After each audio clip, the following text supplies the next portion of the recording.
A second time. I call the member for Baulkham Hills. Madam Acting Speaker, I rise to support the Child Protection Legislation Amendment Bill 2003. And in doing so, Madam Speaker, can I start by congratulating the Minister, the Honourable Prue Gower, in this legislation. Indeed, everything that she does in this important portfolio. As the father of two children, and I'm very lucky to represent a reasonably affluent part of Sydney, I must say that the gut-wrenching part of my job only occurs when I have to speak to people who have got concerns or representations relating to DOCS. Can I also say that the Minister's done such a fantastic job. I think she really should be considered for one of these new dames that are being dished about by the Prime Minister, but unfortunately since she sought this position, it means that she's probably going to be excluded from it. But I don't think that in politics you could ever be rewarded enough for being the Minister for Community Services. So I do thank her on behalf of the many members of Parliament that have to have the unfortunate role of making representations on behalf of people in facing crises and crises in the way that DOCS has to intervene. Can I also say, Madam Acting Speaker, I just need to correct you with respect. You did say that there were vacancies, a number of vacancies in the Illawarra Shoalhaven district, and I did pick that up in your speech. And with respect, in your capacity as member for Wollongong, you were quite right that there was a number of vacancies, but that was only two, that number. 2 out of 107. 2 out of 107, Madam Acting Speaker, positions according to the December dashboard statistics for community services. Now, whichever way you look at it, 2 out of 107 is not a significant number. It is less than 2%, two positions that may well be vacant for any number of reasons.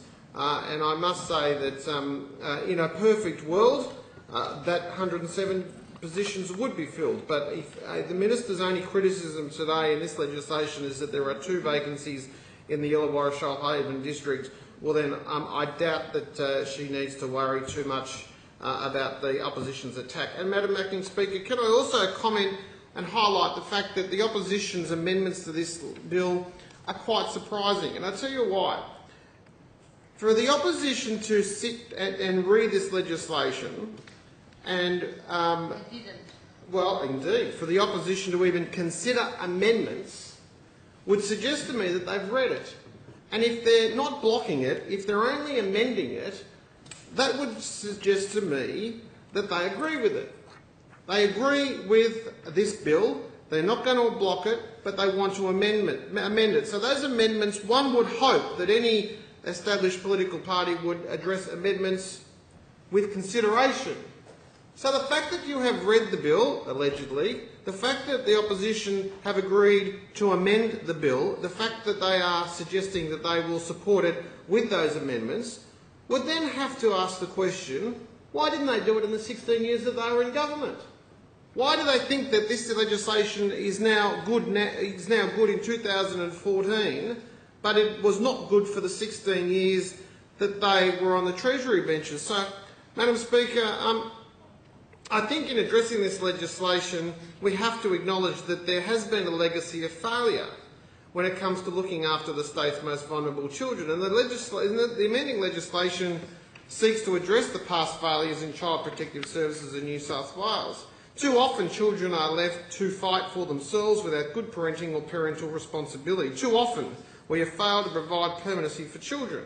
Too often we have ignored the child in developing child protection legislation. This bill provides caseworkers with a set of new tools which should prevent the cycle of disadvantage, penalty and abuse beyond intrusive state intervention is required as a last resort. Renewed and strengthened parental responsibility contract and the new parent capacity order provides caseworkers with a process to engage parents where in the past parents have been reluctant or unable to seek the services that they need. The parental responsibility contract is a great example of the government's commitment to early intervention before a child is even born and given to expectant parents a clear idea of what their responsibilities are. I look to research that shows that some programs, such as Pathways Triple P for parents who are at risk of maltreating their children, can be effective in improving parental attitudes, parenting skills and increasing parent efficiency and reduce child behaviour problems. There are some parents who do not take part in this type of support. They refuse to engage or continue to engage in the programs. They place their children in harm's way. While we give parents extra chances, their children suffer. We eventually need to remove children and add them to those who are in out-of-home care. This is not what we want.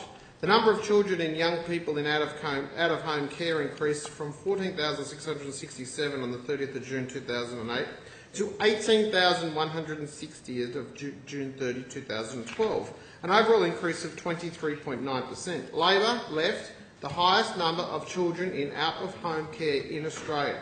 Labor left the highest number of children in out-of-home care in Australia. This O'Farrell-Stoner government has reduced the rate of growth in out-of-home care by just 0.7% last financial year, and as of the 30th of June 2013 there were 18,300 children and young people in out-of-home care. This is a result of the exceptional work of the Minister, who has one of the hardest jobs in the state. Case workers are now seeing more children, up from 21% in 2010 when Labor was in government to now 27%.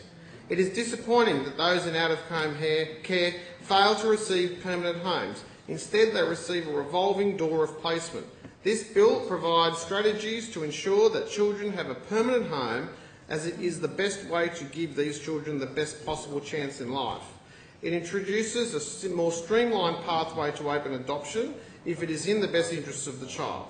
There will be a single streamlined process where carers will be able to gain authorisation as foster carers and adoptive parents, allowing children to establish stability in placement as early as possible.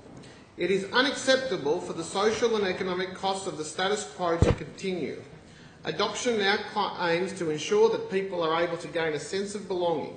Children of all people need to feel a sense of belonging. It is part of our culture. Adoption is now open, and the child has the right to know and remain in contact with their birth parents. In cases where the child's best interests are unable to be catered for with adoption, new guardianship orders will enable permanency to occur. I imagine this will occur in the case of Aboriginal families who are disproportionately represented in the child protection system. Where adoption is not accepted culturally, new guardianship orders provide Aboriginal children with a sense of permanency and, more important, belonging. The bill should promote parental responsibility, it should promote permanency for children in out-of-home care, and it should improve the transparency and accountability of child protective services. But most importantly, Madam Acting Speaker, the system will become more child-focused. Whilst more needs to be done, the bill builds on the success of previous reforms. Madam Acting Speaker, again, this is not the sort of legislation that members of Parliament seek to speak on. This is the type of legislation that has been forced upon us because government is not the best people, is not in the business of legislating for children. Government is in the position of making an environment where children are best protected, and this legislation provides for that, Madam Acting Speaker. This legislation is an important part of our rehabilitation for our young people that are vulnerable.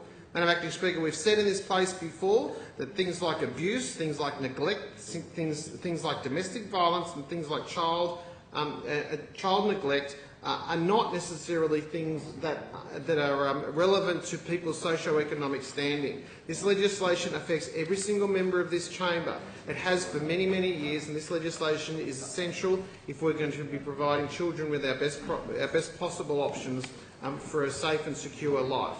I wish to commend Minister Goward and the member for Goulburn and the Minister for Community Services for having the vision and a commitment to introduce this important reform, and I commend the bill to the House.